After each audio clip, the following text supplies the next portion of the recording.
곧 맞이하게 될 2021년, 우리가 절대 해서는 안 될 한 가지가 무엇일까요? 그것은 연간 계획을 세우는 일입니다.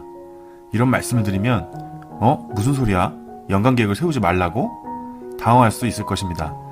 그러나 이 영상을 통해 제가 왜 이런 말씀을 드리게 되었는지 공감하는 시간이 되었으면 좋겠습니다. 수많은 자기계발서를 읽거나 강연을 가보신 분들은 많이 들으셨을 겁니다. 당신의 5년 후, 10년 후 모습을 상상해서 적어보세요. 또는 당신 인생의 전체 모습을 상상해 보시라는 말 들어보셨죠? 구체적으로 적을수록 효과가 좋다고 했습니다. 그런 원대한 꿈과 희망을 바탕으로 세운 연간 계획을 월간, 주간, 일일 계획까지 체계화시켜서 열심히 살다 보면 자신의 꿈에 다다른다는 이론이었습니다. 불과 몇 년 전만 해도 이런 말들이 설득력이 있었습니다. 세상이 지금처럼 빨리 변화하지 않았기 때문이죠. 그러나 지금처럼 하루가 다르게 변화하는 세상에 살고 있는 우리로서 5년, 10년 후의 내 모습을 상상하기란 불가능에 가깝습니다. 예를 들어 볼까요?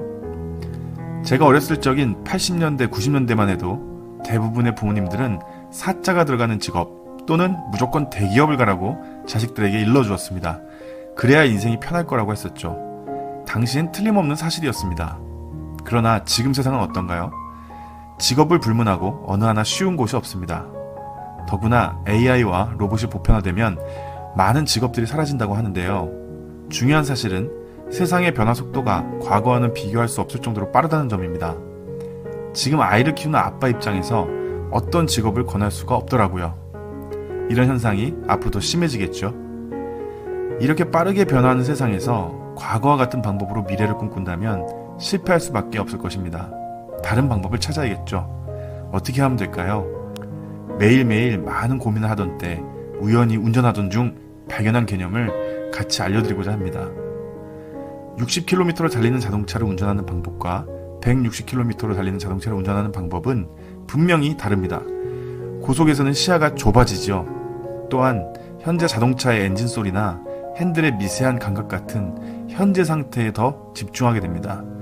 작은 변화에도 큰 사고로 이루어질 수 있기 때문이죠. 아시다시피 지금 우리 사회는 160km 이상의 속도로 변화하고 있습니다. 이럴 때일수록 집중해야 될 것은 먼 미래의 일이 아니라 바로 앞의 상황과 나의 변화 상태에 집중해야 하죠. 그렇지 못하면 반드시 사고로 이어집니다. 무슨 소리야? 빨리 갈수록 멀리 봐야 되는 거 아니야? 이렇게 말씀하실 수도 있겠습니다. 맞습니다. 그래서 멈춰야 하죠. 빨리 달리는 그 순간에는 현재 상태에 집중하면서 주기적으로 정지해야 됩니다. 고속도로는 반드시 2시간마다 휴게소를 들리도록 강력하게 권장하고 있죠. 2시간마다 천천히 가라고 하지 않습니다. 반드시 멈추고 확인해야 됩니다. 내가 지금 이 길을 잘 가고 있는지, 앞으로는 어떻게 갈지 멈춰야 확인할 수 있죠.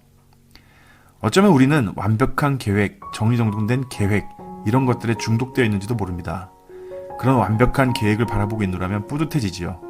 하지만 별로 지켜지지 않는 상황들을 맞으며 다시 생각합니다. 이건 내가 계획을 잘못 세워서 그런 거야. 악순환이죠. 계획의 악순환, 이 사실을 깨닫고 난 후 이미 많은 사람들이 과거와는 다른 방식으로 회사를 경영하거나 삶을 운영하고 있는 것을 엿볼 수 있었습니다. 넷플릭스사가 대표적인데요. 넷플릭스는 아예 연간 계획을 세우지 않는다고 합니다. 대신 분기 계획을 세운다고 하더군요. 연간 계획을 세우는데 너무 많은 에너지가 들어가고 목표 시점이 되면 항상 다른 결과를 냈기 때문이죠. 또한 메시라는 책에 보면 우리가 질서와 정리에 중독되어 있다고 비판합니다. 기회는 계획이 설 때까지 기다려주지 않는다면서 유혹에 빠지지 말라고 합니다. 마지막으로 일에 관한 9가지 거짓말이라는 책에서는 완벽한 계획을 추구하지 말고 실시간 정보에 집중하라는 조언을 합니다. 물론 계획 자체가 나쁜 것은 아닙니다. 문제는 계획을 세우는 것에 쏟는 에너지가 너무 많다는 사실이죠. 더 나아가 계획을 지키지 못했을 때의 자괴감과 자기 합리화, 이런 것들이 우리 삶을 좀먹는 요소일 수 있다는 점입니다. 계획보다 중요한 것은 실행이며 우리는 실행을 잘 하기 위해 에너지를 쏟아야 합니다. 그럼 어떻게 해야 될까요? 여러 가지로 고민해본 결과 저는 연간 계획을 세우는 것에는 최소한의 시간만 배분하기로 했습니다. 간략하게 키워드 정도로만 3개에서 5개 생각해보는 것이죠. 예를 들어 다이어트 10kg, 연매출 5천만원, 유튜브 구독자 1000명 등 계략적인 목표만 키워드로 정리합니다. 그리고 나서 분기에 집중하죠. 1월달에서 3월달까지는 어떻게 할까? 더 구체적으로 계획을 세워봅니다. 여기에서도 주의할 점은 있습니다. 분기 계획을 세울 때 반드시 한 개 분기에만 집중해야 합니다.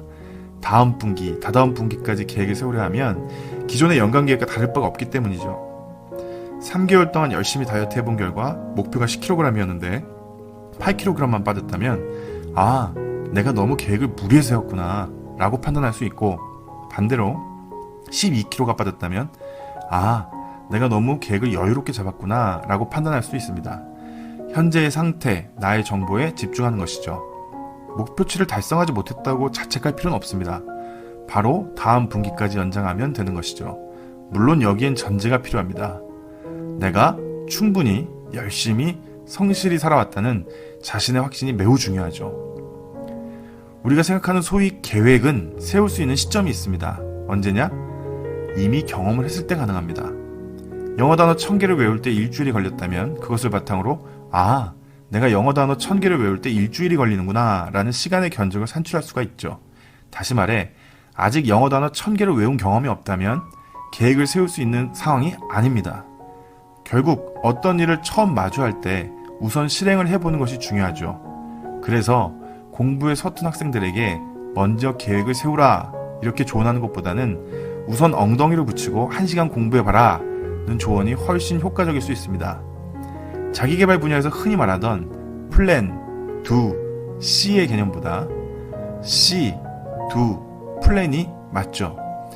내가 영어 단어를 능숙하게 외우는 모습을 상상하면서 바라보고 우선 엉덩이를 붙이고 앉아보면 계획이 나오게 되고, 더 정밀하게 실행을 하면서 그동안 해온 것들을 돌아보는 일련의 절차인 C, do, plan, do, C가 맞습니다.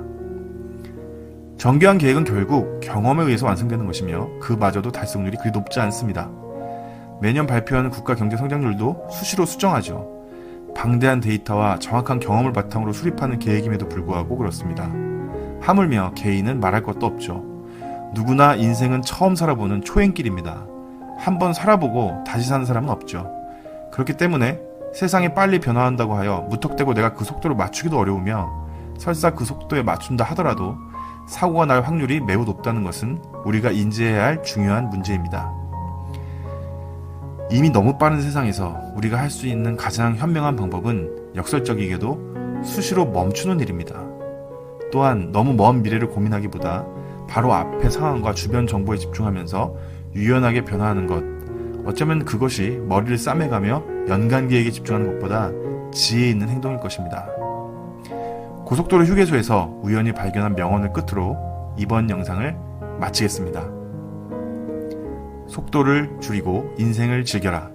너무 빨리 가다 보면 놓치는 것은 주위 경관뿐만이 아니다. 어디로 왜 가는지도 모르게 된다.